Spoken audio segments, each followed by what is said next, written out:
Welcome to the Christie Taylor Show. Happy Monday. And I am being brave today, thanks to my special guest.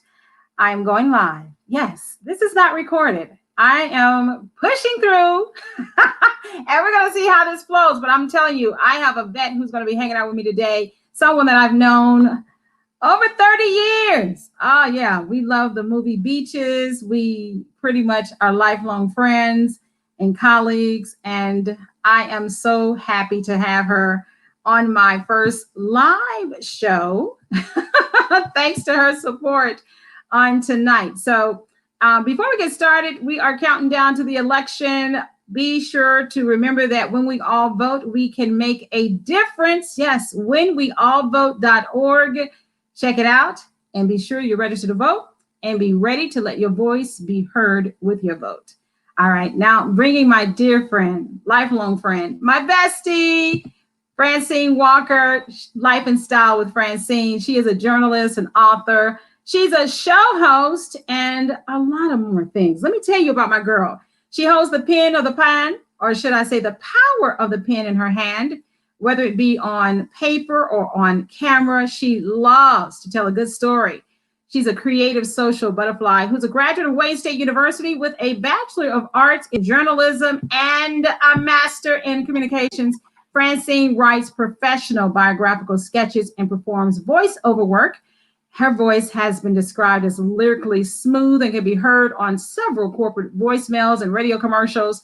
In 2006, she hosted, wrote, and produced her own cable television show, Your Taste or Mine, where she sampled local cuisine from the simple to the sophisticated.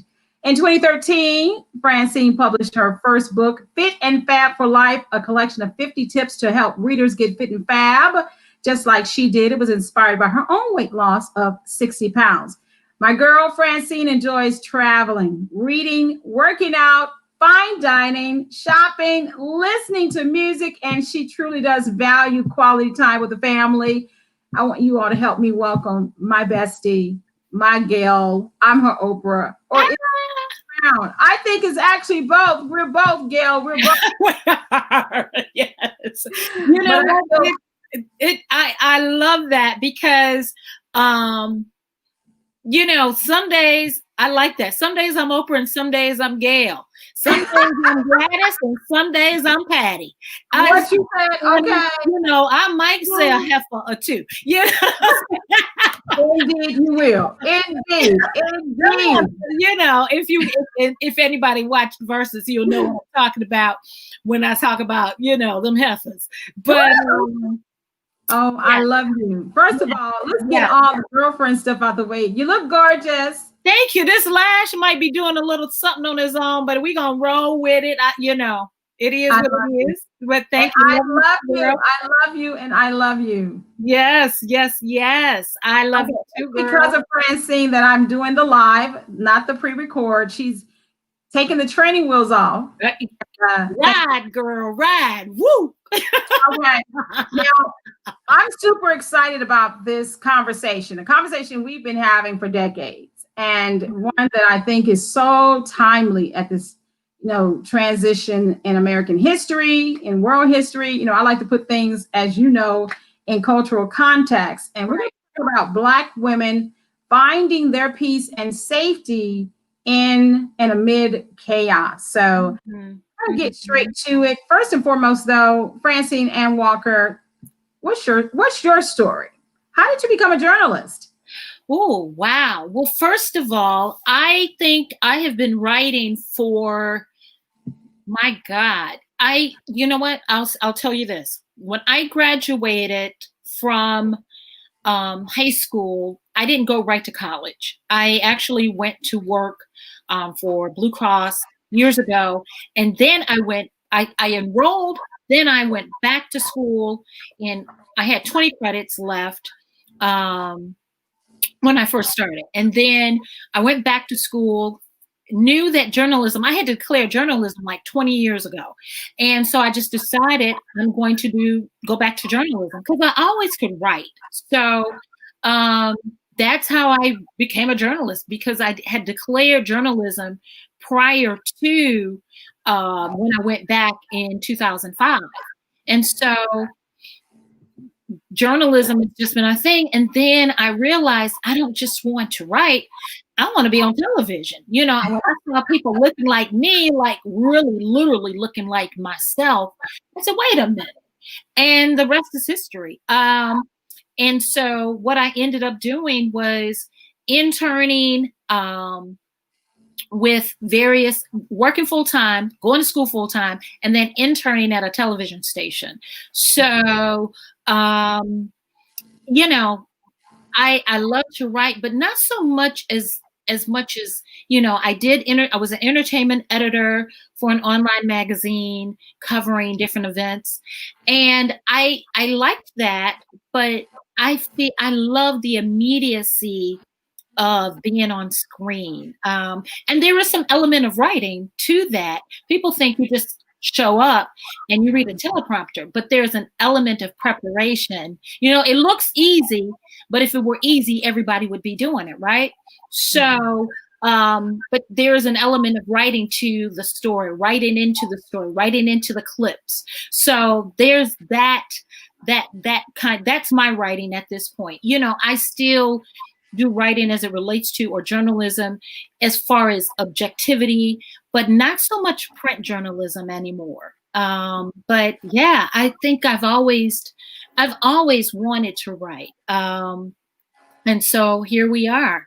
And I love being a journalist because it enables me to do everything. I can't just choose one thing. So journalism opens the door to so many different ways to do this thing. So, and I think it's really caters to my personality as a Gemini, where it's like, I can't choose. I like that and I like that. So that's what I liked about journalism. I could write about anything. I can write about anyone. And it, truly, when you read my bio, I said, man, I got to update my bio. But it really, there is power in the pen.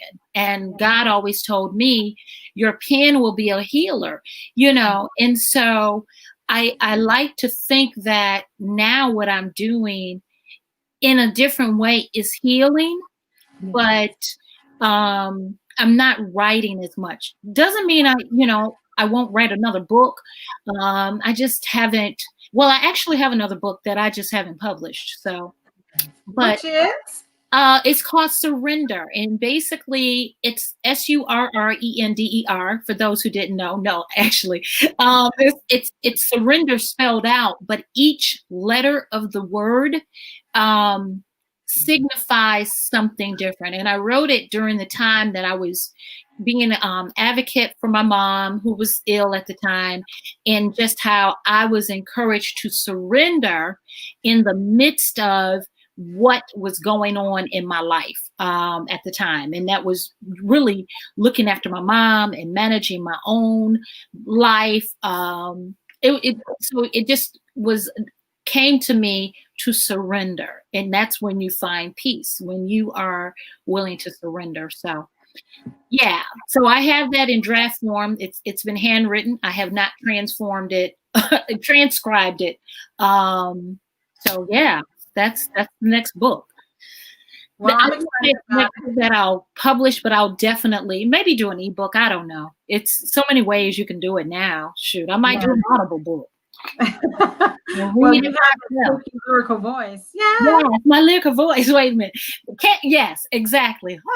But it's like, so yeah. Anyway, that's that. Well, Francyne, one of the things that I've always found intriguing about you is your sense of agency and your to be on 100. Of course, I'm saying in a positive way, and yet having a very big heart and being concerned and caring about others. And two things that I know that you're very passionate about when it comes to having your own sense of agency and advocating for others is Black women and Black boys. Now, tonight, we're going to be talking about Black women specifically. Yeah. Talk about your super talented Black boy who has so much joy. My God. I'm so glad that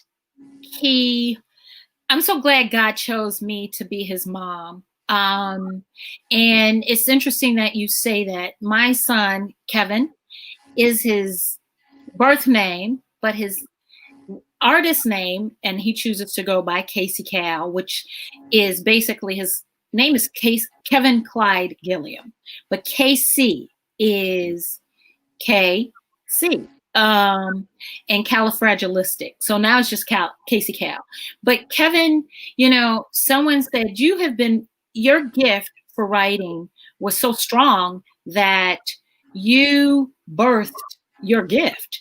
And so I basically believe, like you talked about agency, my son is an artist, fantastic. I'm so proud of him. I'm so proud to be his mom, be called his mom, be associated with him. My eyes still light up when he comes into the room.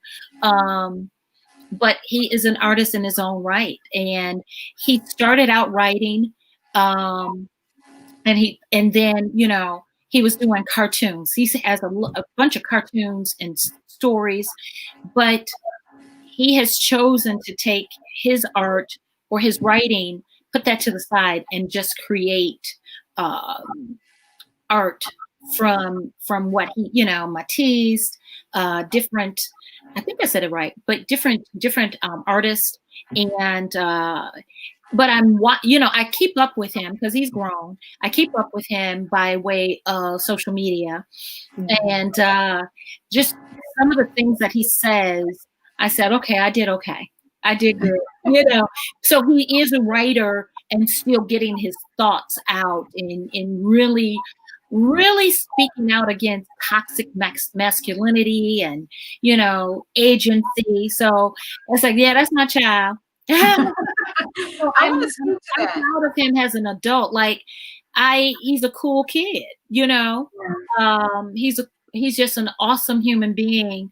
And I'm just grateful to see him matriculate and mature and just his growth, So I want to talk about two things in relationships to Kevin that really underscores the conversation we're going to have about Black women finding peace amid and safety amid chaos is. But first, let me go back. I mean, I've known you so long till when he was in your womb, I wrote a little baby nursery song. That is making me a body. Yeah. And I love him for that. I love him, and I'm grateful that God truly did bless him beyond measure in so many ways. And one thing, as you say, we have to follow him on social media to stay privy to all of his successes. First, list some of his successes, and then I want to talk about his particular focus in his art. That would be a great segue into our topic tonight. Oh, wow. Kevin, his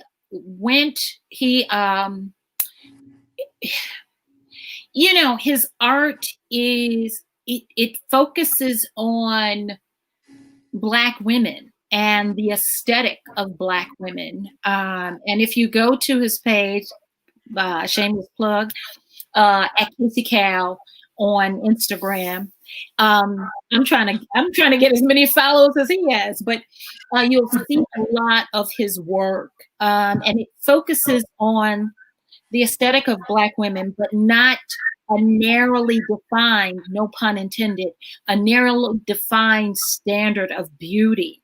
And what I have seen women say to Kevin is, I see myself, because you look at the pictures and they're larger. I'm thinking now just of Lovecraft Country. If you're watching that, you'll see Ruby. Ruby is gorgeous. Ruby's fine. Okay. And so when I see her character, the breakout character, but anyway, not to digress, he represents larger than life Black women. They're not narrowly defined. They're not skinny. They're not all skinny. In fact, he celebrates larger bodied women. You know what I'm saying? He doesn't, and he's really against fat shaming and fat phobia, all of those different, he really cares about the safety and the well-being of women and how they're saying. I mean, he is like, we got to do better. We have to protect our women. We've got to, slash and slam the patriarchy that we have come under. So he recognizes those isms, and it's been consistent, and that's what I love, to just love and have those conversations. I mean, we've had conversations, and sometimes he's checked me when I had to acquiesce and like examine myself in certain things. So, that's one thing, if I can say, is don't be afraid. I want my son to see me with faults. I don't want him to be like, dang, I thought my mama was perfect. No, I'm not.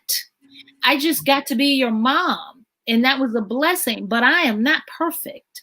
And so, yeah, he just amazing, just like, if he were, I don't have to correct him. You know what I mean? Like, you don't think like that. Don't know, he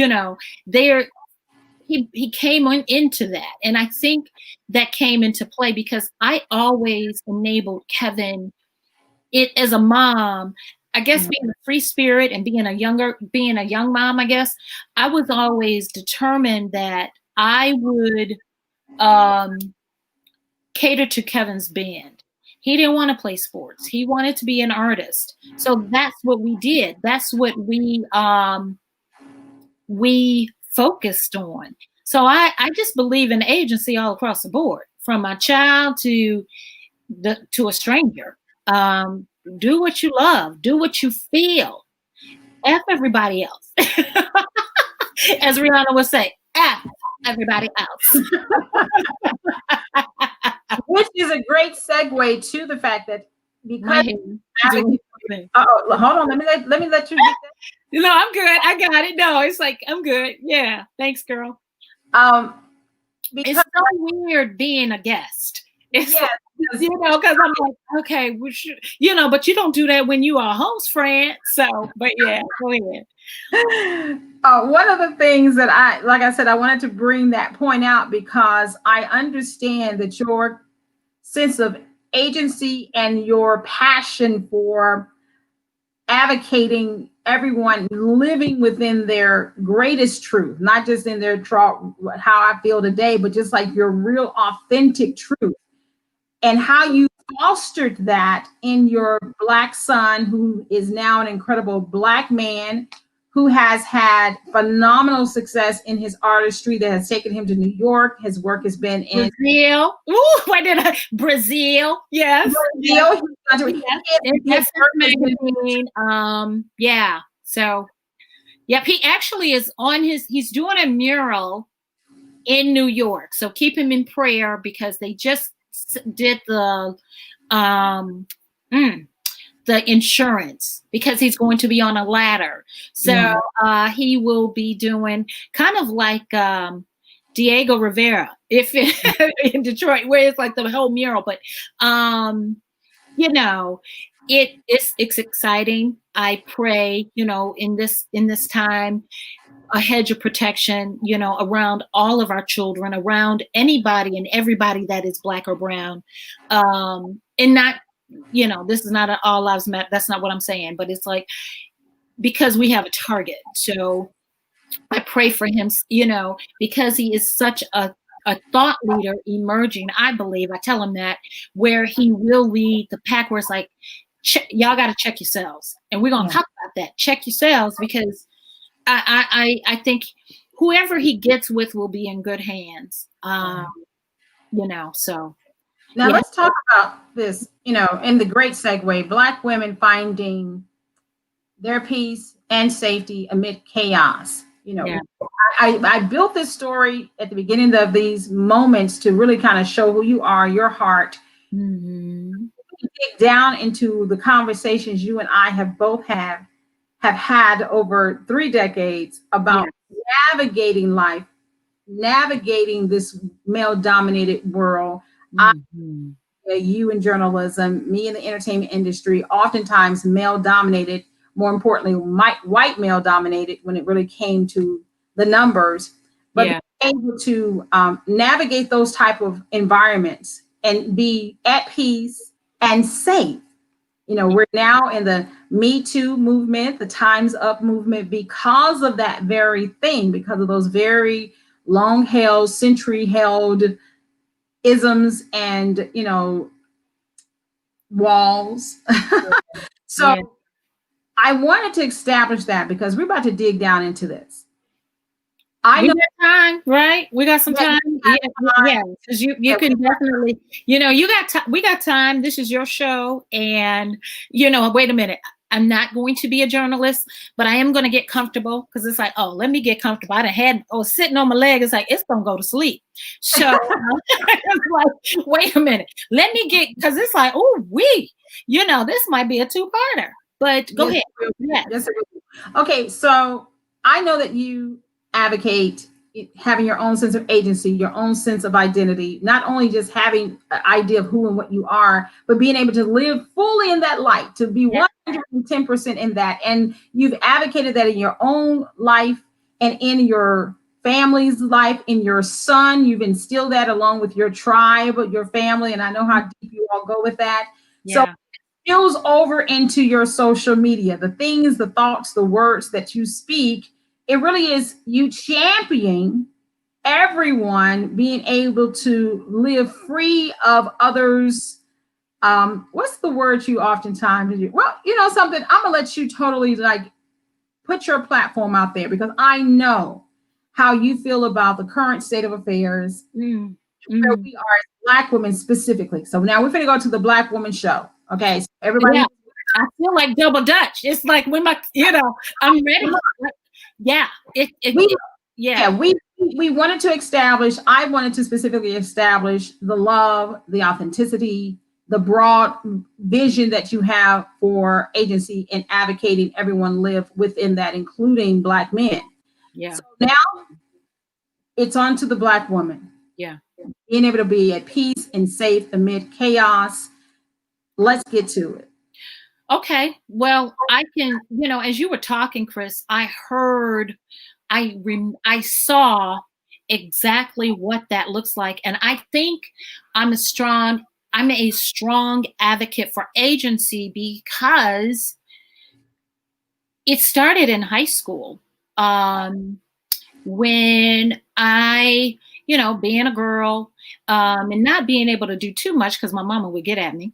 But I remembered choosing not to engage in sexual activity, have sex, with someone. And there was backlash behind my decision. And what that looked like was the person chose to use that against me. They were angry. Thank God that was, when I think about it now, I'm glad they did not force themselves, so, but it was still harrowing because then I got bullied. And I'm like, this was really weird because I was bullied by his friends who wanted to make fun of the fact.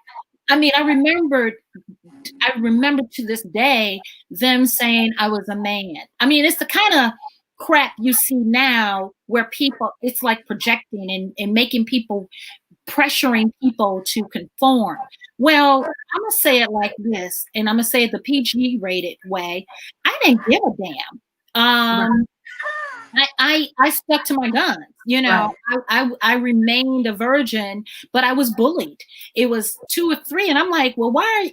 First of all, when I think about it now, it's like, they were so dumb because y'all wasn't getting any, you know what I mean? So you had the guy, your friend, tell you about me, and then he sicked you all on me. So it was like 3 or 4 guys, that looked like me. I was in a predominantly white school, and here I got guys that look like me coming at me because I'm a virgin, because I chose to be a virgin with your friend. And I'm glad I did, So that was my first encounter with agency, right? And I was not moved. I was not going to be bullied into an experience that I was not ready for. And so I think that's my conviction. I mean, I hear it, I feel it right now, but it's my conviction. And so agency is very important. Then when so there's that. When I was a teenager, because it's like, okay, they can come at me, but I'm still graduate with honors in the top, percentile of my class, whatever. I'm still focus. So I know I can focus when there's noise, like the noise we have right now. The first 3-4 months, it's like, oh hell, this is a pandemic. I ain't never been through this, because I mean 1819 was a Spanish flu. We weren't even thought of. So this was real, So now here we are. It's still chaotic as hell, because we have just the corruption and greed and just the evil, and oh God, don't get me started. But I learned then that I can focus even in the midst of folk trying to come at me on my character. It's like, well, I mean, call me whatever you want, but ain't nobody getting nothing. I don't want to do that, and I'm not going to do that. So it's really important to me. Even when I got into churches and whatnot, got into the church after losing my dad, seeking solace. But sometimes when you're seeking solace in an organized situation, there is the opportunity for exploitation and manipulation. And so noting that and observing that, I just made certain observations and decisions that, okay, I'm still going to be my own person.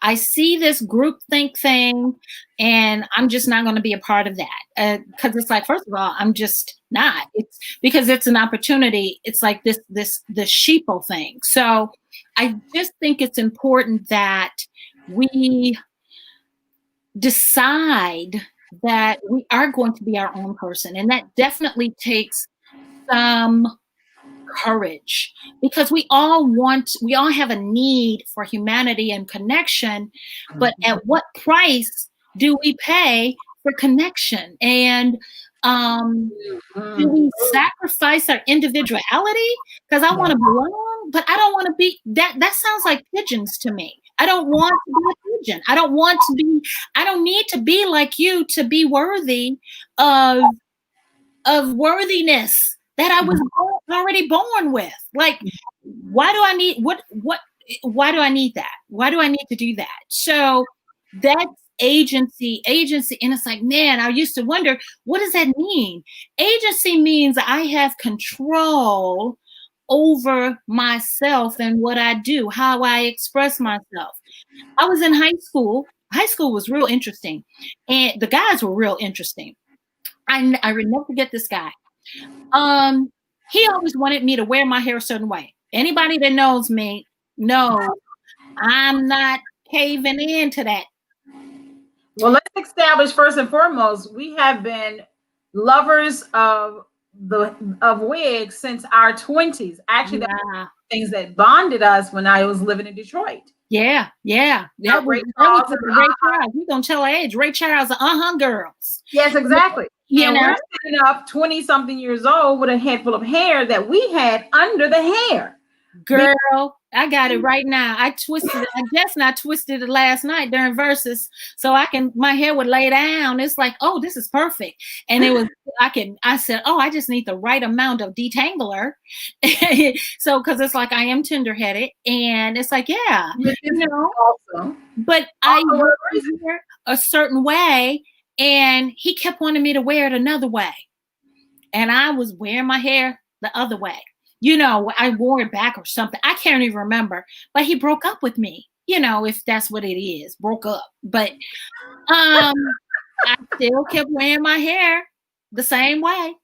You know what I mean? So it was established early that I was going to do my thing, even as a teenager. If it meant keeping the guy, bye bye, bye. Bye bye. Bye bye. Because I refuse to lose myself. If I lose myself, then I can be easily exploited. If I lose myself and manipulate it, it's like when people say, well, I'm not going to like you anymore. I'm not going to think you're pretty anymore. I mean, I had somebody say that to me, and it's like, I'll live. And live you have. I'll live. And they were in the church. It's like, yeah. I'll live. I'll be okay. I'll be okay. I'll be okay. And that was years ago. So obviously, guess what? You kept living. You kept living. You kept living. Now, Black women, we definitely have been, noted to be that in many different ways. While also sometime in the subculture, being underscored that our English language, of our enunciation and pronunciation, oftentimes puts us outside that box. Yeah. It's whatever that means.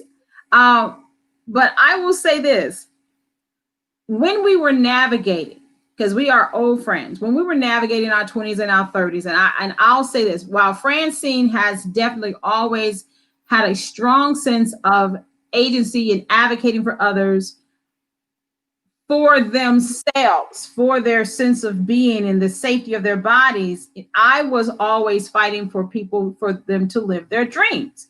Now, the reason I'm gonna bring this up is because I think sometimes in the world that we're living in now, women have gained a very vocal stance on how they look, how they wear their hair, who they put their makeup on, what clothes, how they share their bodies, their sexuality, how they define themselves when it comes to the external. Yeah. And a lot of what we navigated in the 80s and the 90s definitely was around male control of the external female body. Yeah. And I, having had my own history and a child and understanding how sometimes a girl ain't safe in this world, but understanding as I grew older, and you tell your story of the high school story, I was definitely into my adulthood before, for a lot of my religious upbringing, not encouraging sexual activity. Marriage was the pinnacle, the rule of womanhood. But like yourself, growing up in church for me, while you came into it after the passing of a father, I, without one, grew up with a mother who fully inundated us in church life. Sure. So I grew up under, how do you say it, male patriarchy at its best. Yeah. Well, that's the church in and of itself. You're still having churches, and this, everybody's going to interpret this however they interpret it based on their perception and whatever they're filtering their experiences through, whatever they're filtering. So, I'm okay with that. That is still something to this day where you can't even have women preachers. It's like, but why not? And my God, divine feminine energy, that's witchcraft. It's like, but it's not. Maybe you should put a woman up in the pulpit and speak. But if you're too busy exploiting their work, their labor, their external, the external, because it's like, oh, had that one too. Friend, you could be a first lady. It's like, no.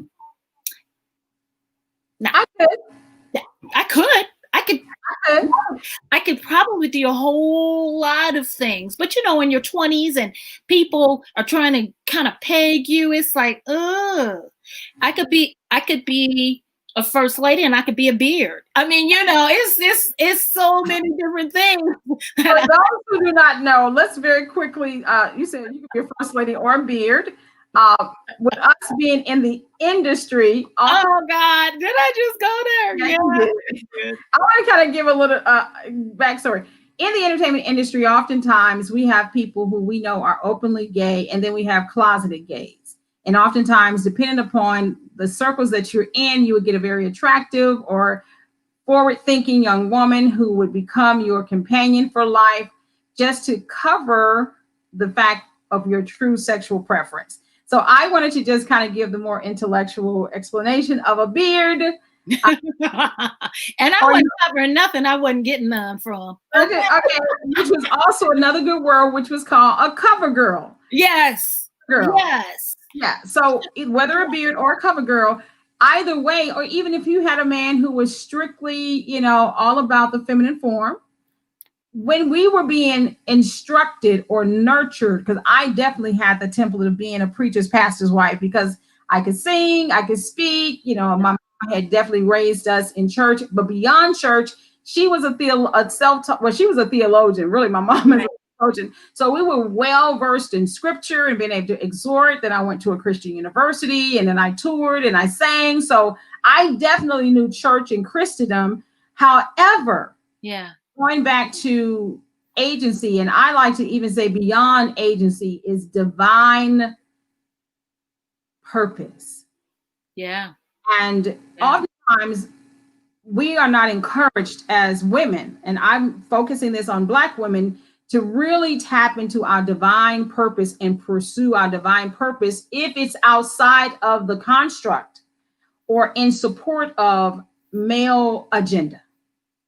But here we are in a country, which is one reason why I thought that this conversation was going to be important, because we are in the midst of a crisis in a country where it is that very thing that is putting us all in harm's way. And without us, you all have read the news, you're reading different sources. We already know the complexities of being in the midst of a global pandemic that people are denying. We understand all the conversations of science fiction and fact, and what's true, what's not true. Sure. What we do know is that there is a need for Black women amid all of this, because I know that we tend to, regardless of who we are and what state and social economic situation, we're constantly trying to save people. We're constantly trying to rescue people, while other people are constantly labeling us, constantly putting agendas on us, putting restrictions on us, assigning us life goals, life ambitions, which is what we're talking about. That is, as we were nurtured in the 80s and 90s, we had a list of things we were supposed to do and not do. Yeah. Ever pausing and saying, what is it that you feel you were put on earth to do? Whoever gave you the space, I took the space. Now, I will say, unlike Francyne, I did it more slick, passive aggressive. I did the passive aggressive version, but we ended up at the same place where I was like, okay, you all are grooming me to basically support someone else's dreams, ambitions, and goals for the rest of my life without ever asking me, did I have a thought? Yeah. And somewhere God in me, I have to say that God in me cut through the chase. God cut through the foolishness, because it's man construct, because God being sovereign, he can override and overrule all that. So this is a very spiritual conversation, inspiration episode. Yeah. What I have come to understand, here we are in, 3 decades in a friendship, putting us good smack dab in our 50s, and seeing how the seeds that were sown in the 70s and 80s have really grown up a group of weeds that are choking and killing the spirit of Black women. Yeah. And oftentimes, without even understanding that we have now become, in our attempt to be sisters, we have now perpetuated some of those same restrictions upon each other. Well, there are definitely handmaidens of patriarchy. I like to call them pick-me's, where they have been indoctrinated to believe that that is the only way. But that's some inner work they have to do to understand there is a better way. There is a better way, because if that way that they're ascribing to is not really, first of all, you have to recognize that's not, it's not serving you. But you first have to understand, what do I want? And if that is not being met, first of all, if those needs and wants aren't being met by you ascribing to this one school of thought, then it's time for evaluation, and that you're not anybody's mammy. You're not anybody's martyr. You're not anybody's mule. Guess what? You don't have to be. You may get some pushback because change is hard. Change is hard for people that have gotten accustomed to you playing those roles. So you're going to have some pushback, but I tell you, there is life on the other side. Once you make up your mind and stick to it, because you're going to have people that are going to manipulate, gaslight you, and lead you to believe that you should stay this way for the cause, for nation building. What are y'all building? What are we building? Show me a blueprint. We always talk about this ride or die. And it's like, where are we going? Cause and what we driving? Cause what we driving? Well, that's definitely where the rubber hits the road for me. When the rubber hits the road I believe, because I am of that persuasion, that women and Black women in this context of this conversation have a divine gift from God to build nations. I mean, literally through our womb, we create and replicate the human race. Of course, we do have scientific tests to babies, But at the end of the day, it's based upon the female form bringing life into the universe in the form of the earth form. And I believe that that's a sacred gift that we've been given to build nations. However, it has been prostituted. It has been exploited. Our gift from God has been mishandled and abused.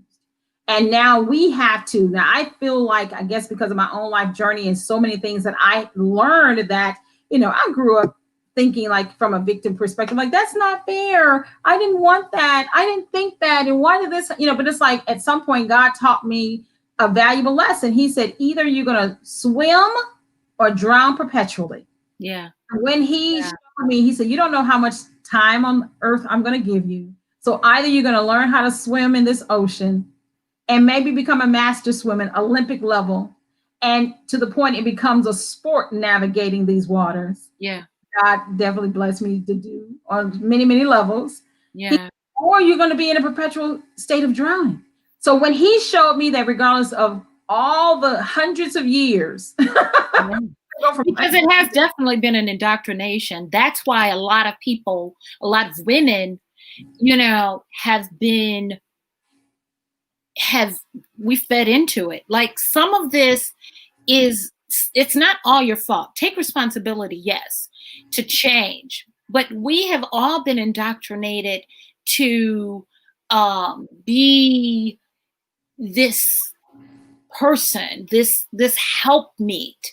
And it's nothing against that. But and we do have the gift.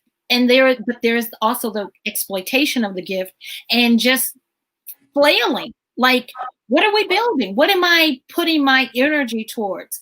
Because sometimes the person you're helping doesn't have it's a pipe dream, so to speak. So it's like, what's the blueprint? And what is your dream? Maybe you have something that can save the world. What is your purpose? It's not necessarily always to be the rib. It's just all of those, that doctrine, that whole, I can't explain it. It's intertwined. It's passed down.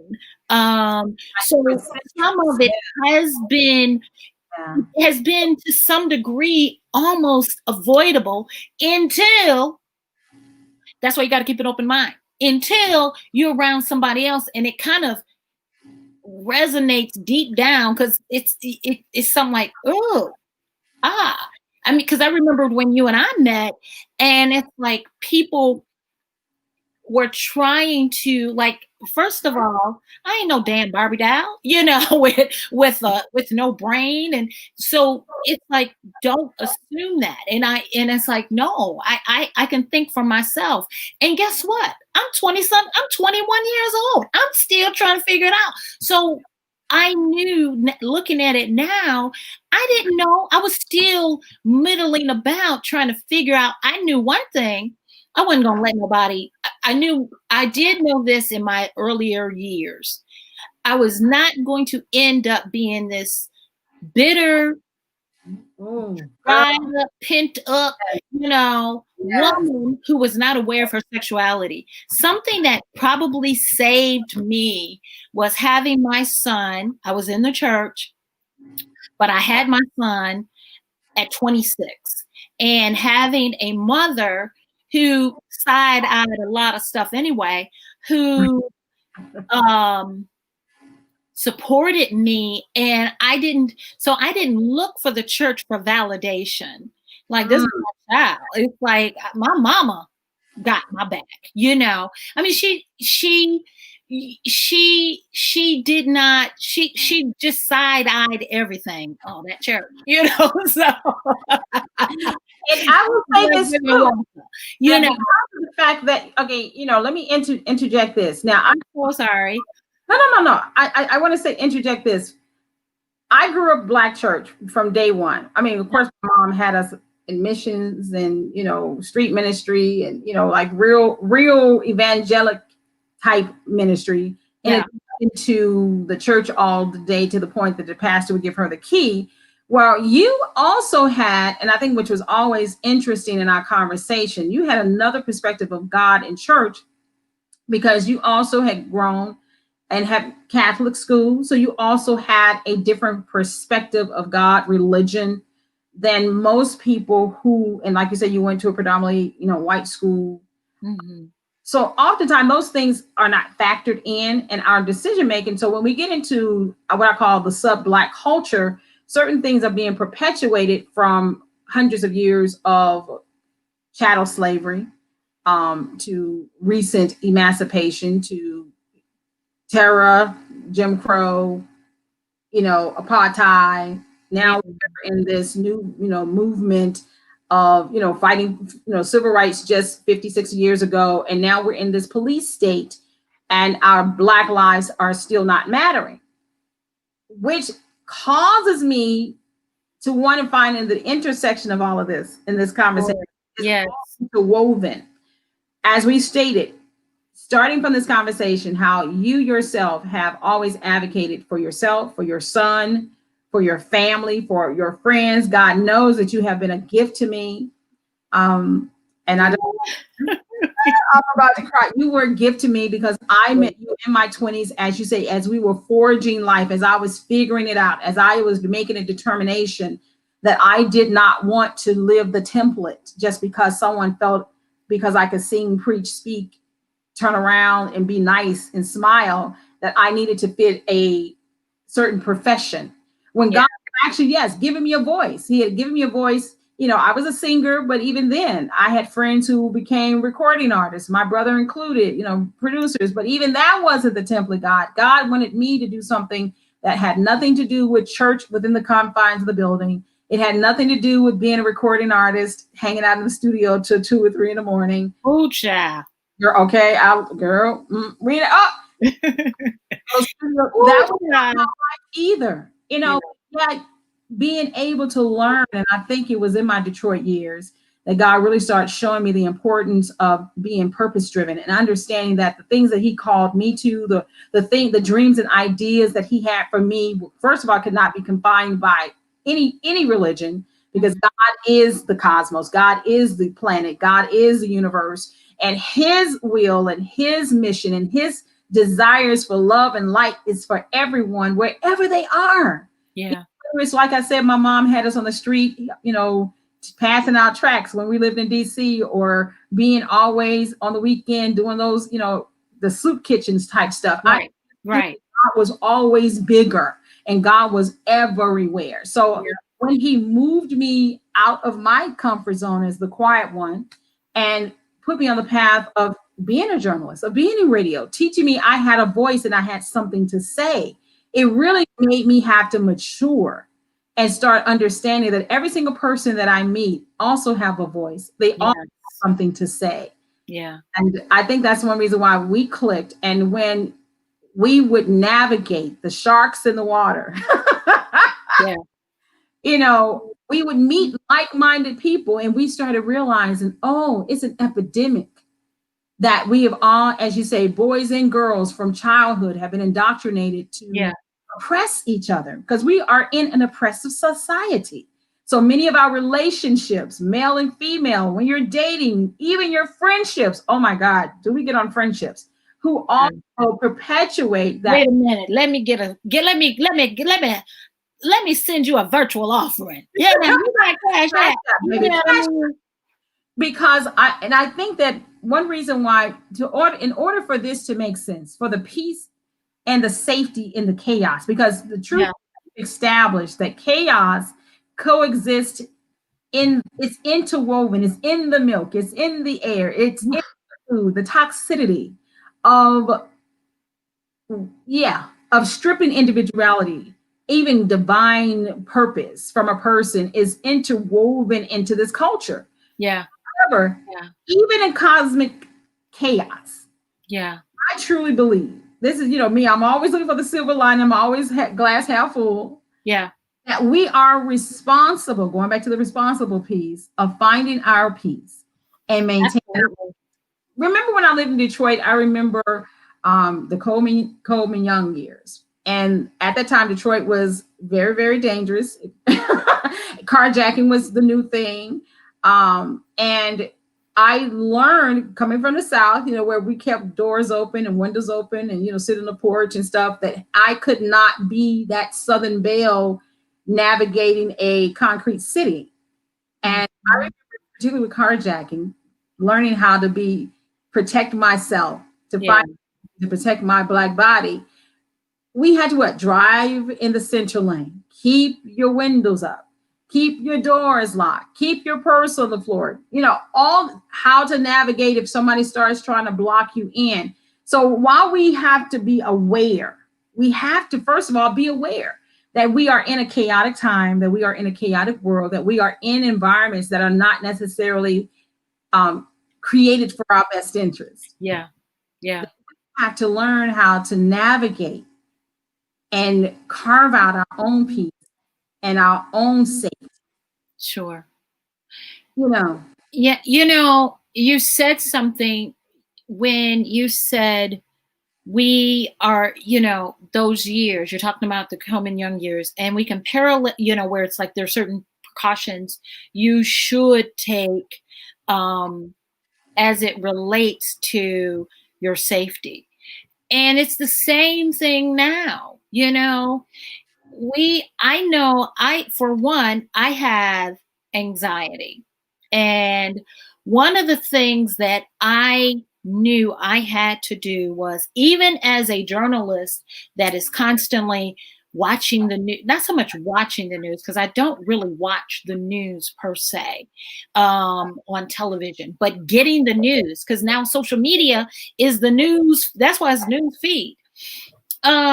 You have to guard, you realize we are in a dangerous time. This 200,000, you bet your bottom bippy this is a dangerous time. That's why we're wearing the mask. You should be wearing a mask.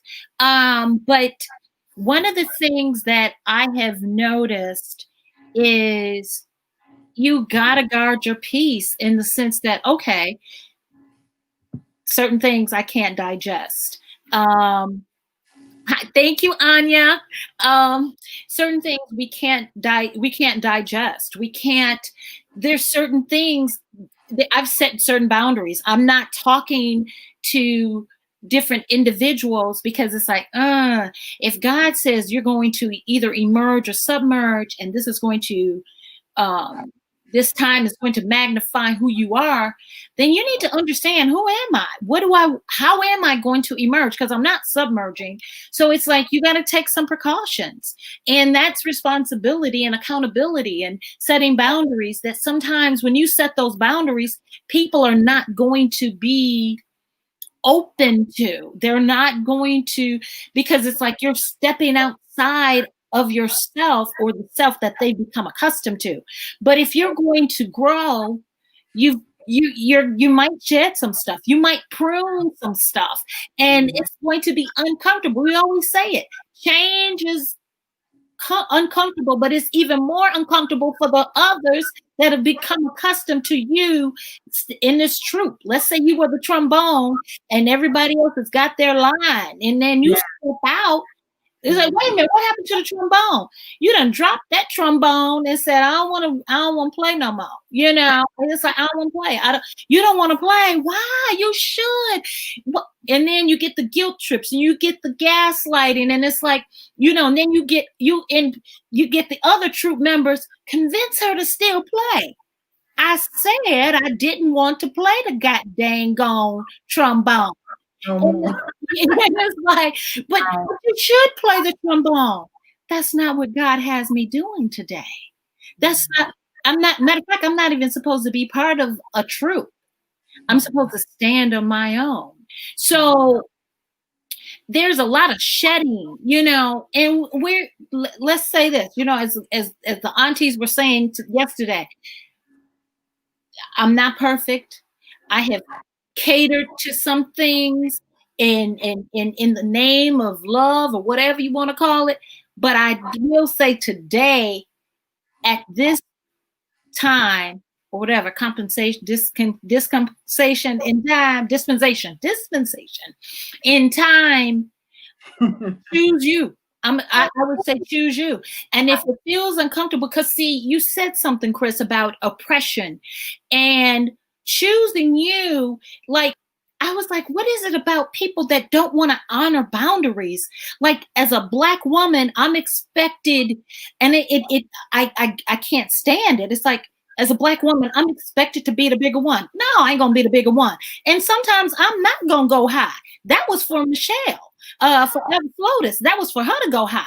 I'm not gonna always go high. I might go low with you, because it's like you need somebody to go low with you, so you understand I'm not playing. You know, so when we talk about peace and safety, first of all, recognize that you deserve that.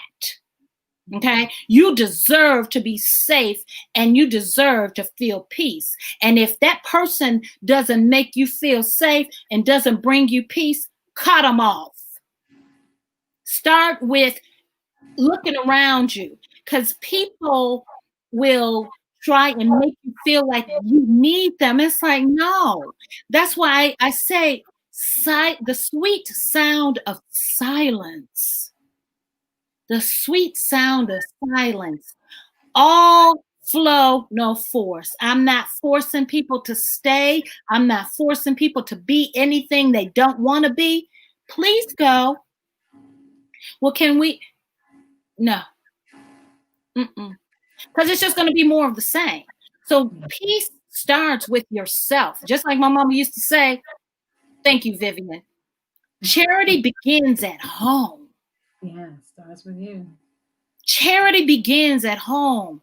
You know, I was reading something because I was going to do a little minute. Dr. Maya Angelou says, success is liking yourself, liking what you do and how you do it, and liking how you do it. The key word is not success. Liking was mentioned 3 times. Now I'm going to get like the Bible. It was mentioned 3 times. Liking. Like yourself enough to say, I'm good. See, and that's not that you talked about it, you know, I don't wear your hair this way. Do you, you know, have sex this way? Because we can go there. Have sex this way. Do dress like that. Why you got that on? Because I want to. Like, first of all, you're not an authority. Like, you know, the answer should be no one asked you. No one asked you. No one asked you. So it's just I mean, we can go on. We could almost write a book and really be resolute. If you aren't committed to yourself, yes, how are you going to be committed to anybody else if that's what you desire? You know, because there's so many different ways to express love. You can be committed to one person or 3 people. I mean, it's really up to you. And I'm just saying, start with yourself. Here's what I will say, and this is the way I operate, and this is why when people say you're mean, that's what they say for people that can't get over. That's what they say about people that you can't get over with. Like you should tone it down. For what? For who? Who am I accommodating when I tone it down? Like, no, there's a plethora of people just like me that ain't gonna tone it down, and we all just gonna shine bright, you know. So it's like, tone it down, do this, do that. No, I'm not doing any of that. Why?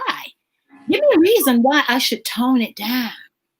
You know, that has been something that has been kind of, people have tried, like, let me see if I can, you know, I'm not some gingham doll. You can dress up and down and say, well, you should do this. It's like, I'm going to tell you this right now. If you tell me to go left, I'm going to go right. Just make sure that is my choice. Yes. Okay, and choice. I'm going to go right and might do a U-turn. And so I think I want to go left, but I may and I might be going right because that's the way I'm supposed to be going. So it's a choice, and being okay with that. And being okay with not being liked. Yes. Stop trying to be liked by everybody. Stop. Like, you know, we living for social media. It's like, are they going to pay my bills? Like, my son gets stuff all the time because I guess he is technically an influencer because he has, you know, these followers now. But he still will speak out. He speaks out against the, you know, police brutality, racial injustice, male toxic masculinity. He speaks out against those things. So he don't give a damn about you sending him some shoes. You know what I mean? So or whatever. I'm not saying that he's not appreciative, but he remains himself. So sometimes we think we're trying to get likes and get people to like us. Like, consider, are they really that important? Yes, are they really that important? So I have come, and this is how I want everybody to live and think. Nobody's opinion of you is more important than the opinion you have for yourself. Let me say it again. Nobody's opinion of you is more important than the opinion you have of yourself. When you can calculate that and get that down in your spirit, you won't be moved. And what's going to happen is you're going to be called difficult. You're going to be called mean. You're going to be called an angry Black woman. Well, guess what? Sometimes I'm going to be angry, and I have that right to be angry. I have the right to be provoked and have feelings about that. So you're not going to make me a robot. Sometimes I'm going to be pissed off, and I have a right to be. So using that tired trope on somebody, you're just an angry Black woman. You're difficult. You're too aggressive. You're too assertive. I'm all of those things. And it's okay. It's okay. Because guess what? If I don't keep myself safe, if I don't keep myself at peace, nobody else is going to do that. Because I can't necessarily depend on Black men collectively to do that for me. Individually, I can pick out a few. But guess what? I got to go through that process to figure out who is going to keep me safe. But collectively, it's not happening. I see I see social media. I mean, y'all are more concerned about somebody wearing a blonde hair than you are about the safety of, you know, the arrest of the Breonna Taylor's killers. Make it make sense. Which one, you know, I see more people weighing in on WAP than I see weighing in on the social injustices and violence against women. Cricket. You post something about violence against women, nobody. I post something about Cardi B, and y'all want to talk about she's a bad role model. Is she a bad role model? Is Megan a bad role model? What is it? What is it? Is it because y'all can't get them? Y'all can't have them? I mean, it's like is that because it's like something you can't get to, so you're going to dog it out? Like, first of all, everybody should have orgasms. Everybody should have orgasms. If you're not, then I get it. Don't waste the watch. Don't waste it. But that's a whole different other story. But it's still about that's still about agency. It's still about the owning your body, owning your experiences. It's like, no, I'm not going to do something because I don't want to do. So it all starts with, in a nutshell, recognizing that you are worthy to be safe. You are worthy. Normalize that. We should be safe. We should be at peace. And guess what? If y'all want to say, man, Fran ain't dealing with folks because of the pandemic, I'm at peace and I'm safe. I'm at peace. I'm at peace. I am safe. I have not been out. That's probably why I'm going stir crazy now. I have not been out. I have not gone to a party. This is not to say to anybody that has gone to a party. I'm saying what I've done for Francyne. I haven't gone on a date. I haven't had sex, because it's like, now they say it's in that. It's like, okay, I've not done any of that. So I'm going to stay safe, but I'm also going to stay mentally safe. I'm going to protect myself. I literally sometimes cannot breathe. And it's like, okay, pull up an app, pray, meditate, not the same. Meditate, catch your breath. Yes. And I have to utilize those tools to catch my breath. But what I'm not going to do is go back and forth. How I look, 50-something years old, going back and forth, bickering. It's like, no, I'm too classy for that. Bickering with people about BS, when all I can say is, you know what? I'm not going to go there. Because I've seen myself in situations where people have provoked me, and it's like, man, I could really push you down the stairs right now. So let me say this, Francie. Let me say this. One of the things that, bringing it full center, is that our sense of agency has to include our personal commitment to being at peace and finding safety, and because of our journeys. Everybody who is watching this, will ever watch this, may hear about it just through chatter. Woo, child. I'm sorry. I'm just like, okay, I didn't mean to. I'm just commitment. Yeah. Well, I'm not apologizing. I'm just no. She's never apologizing. I'm not even saying I'm sorry, because I'm never sorry. One of the things that I want to say, as I know we're going to wrap up in a second, sure. we do talk about this all the time. So I wanted to personally, let me just be, all the way 100. I want to have conversations openly that I have privately. Yeah. And I believe part of my maturing is being more vulnerable. Yeah. My thoughts, my words. I came through life, and I'm trying, and I'm self-editing as I'm talking, because I do that. We all do. Yeah. I thing where we're trying to, it's like, wait a minute, I love myself. Not that I'm conceited. No, I love myself. Y'all think whatever you want to think, but go ahead. Okay. I want to provide these conversations, as I do this show and as I do other things. Mm-hmm. Really speak more boldly, not even boldly, because I'm already that. I just haven't done it in public form. Yeah. Those who have conversations with me very, very clearly understand where I am when it comes on the Richter scale of Black life, Black femininity, Black spirituality, and my individuality is sacred. Yes. That's my, going back to, because we're talking about our friendship laced in this conversation, I knew in Detroit, as I began to burst through the bubbles that had been placed in the walls and the rhetoric, that I made a lot of young girl, young woman trying to figure out life mess ups, and I declared in Detroit, which still sits at the bottom of my soul, if I do good, it's my do good. Do good. If I do bad, it's my do bad. But whatever it is, it's mine.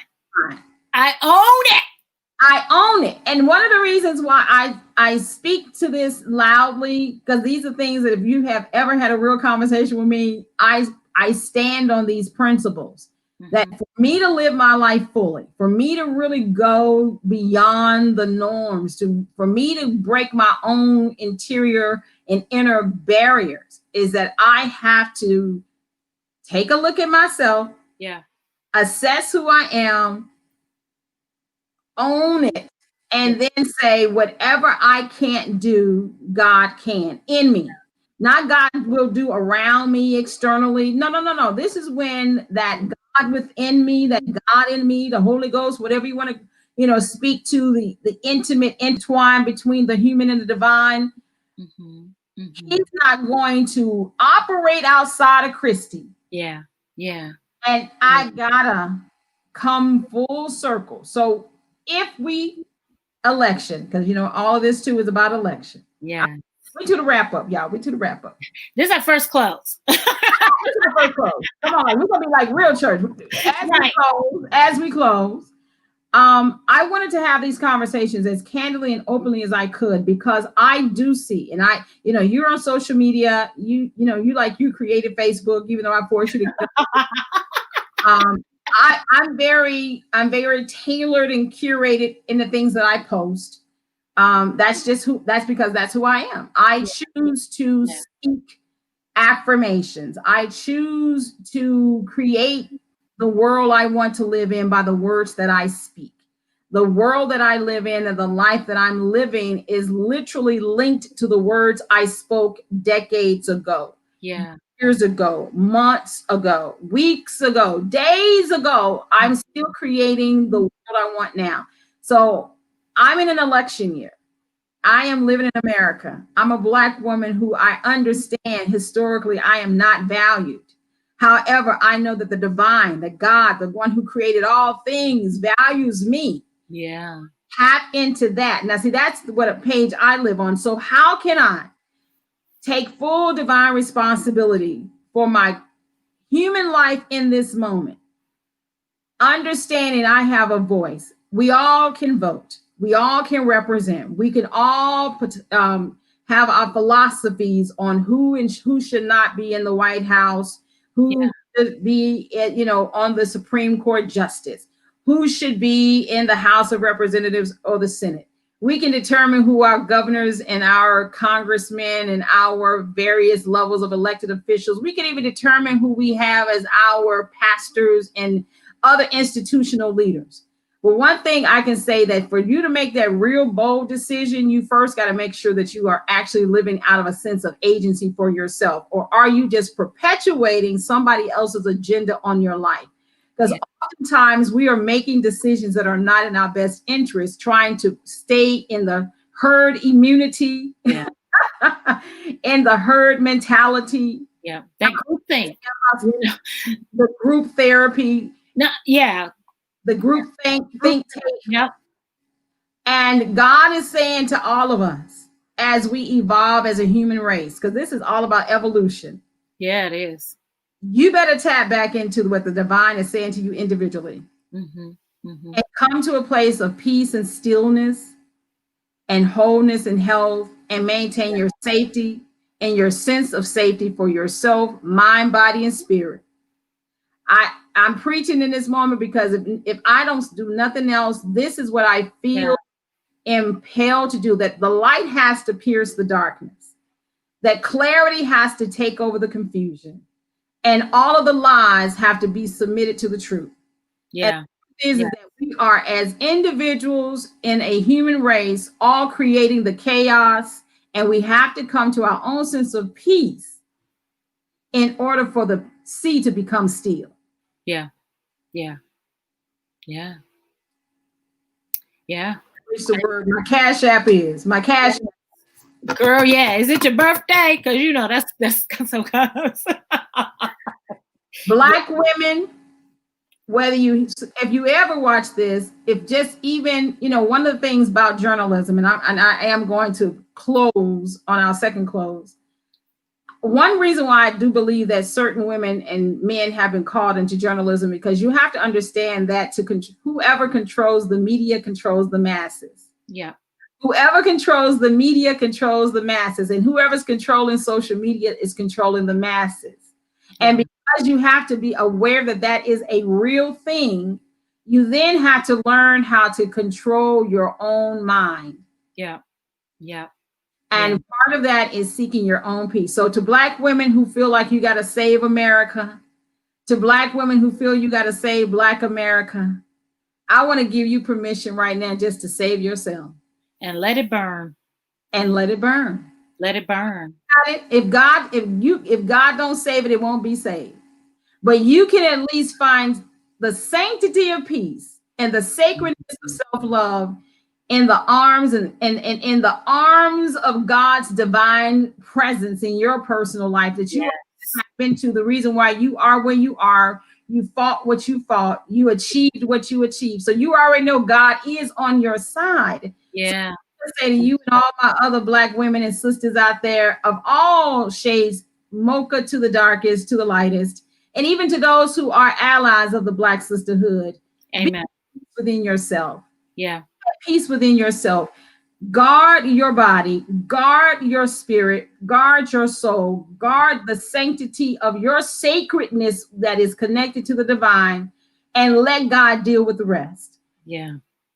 Yeah. We don't have to save America. We don't have to save the Black community. We don't have to save the Black man. God got him. Now you go rest somewhere, put your feet up and relax. And that's the true test of faith in the divine. When you don't have to jump in and be God no more.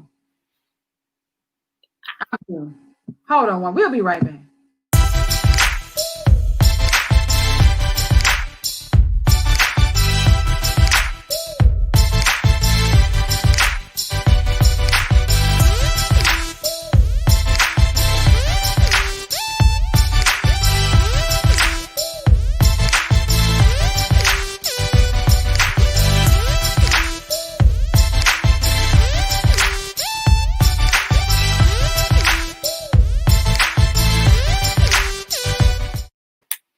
Hey. Now, next, we'll be back to our regularly scheduled program. We're going to be talking to some more elected officials as we are wrapping up and moving closer to election day. But I had to pause in the midst of things that I've been seeing as we have been marching toward election, that Black women, you're putting too much weight on yourself. You're putting too much pressure on yourself.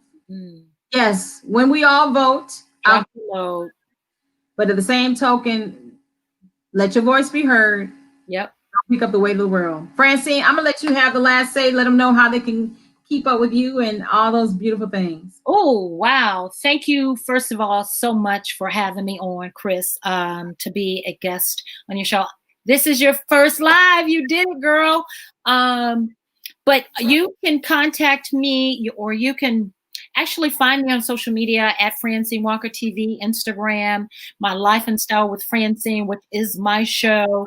That is my Facebook page.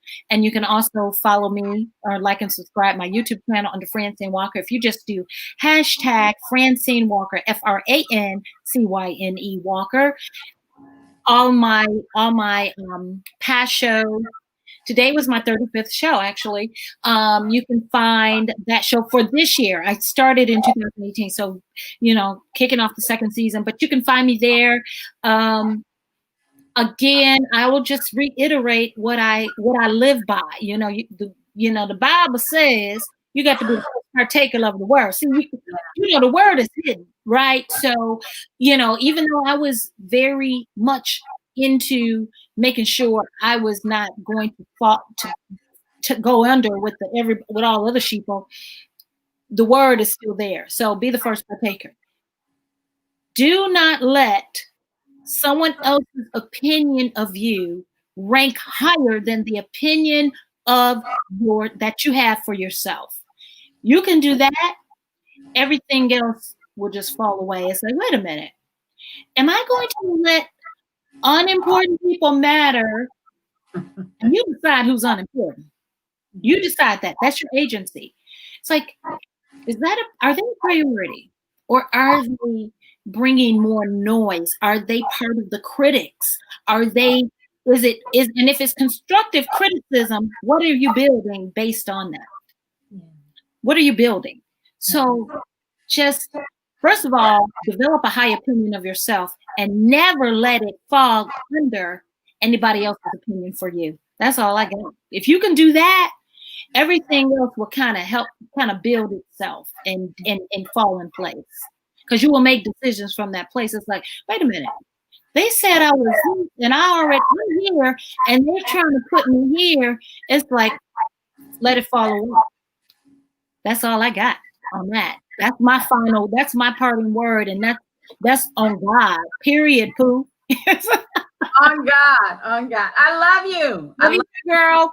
I thank you, and be blessed.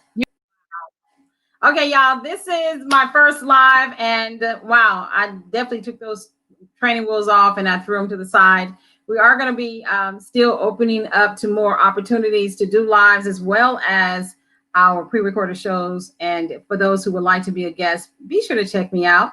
You can inbox me or contact at bookme.name/Christie Taylor. Thank y'all for hanging out. I really do appreciate it. So be blessed. When we all vote, we all have a voice, but most important, I want you to know that your life matters. Blessings.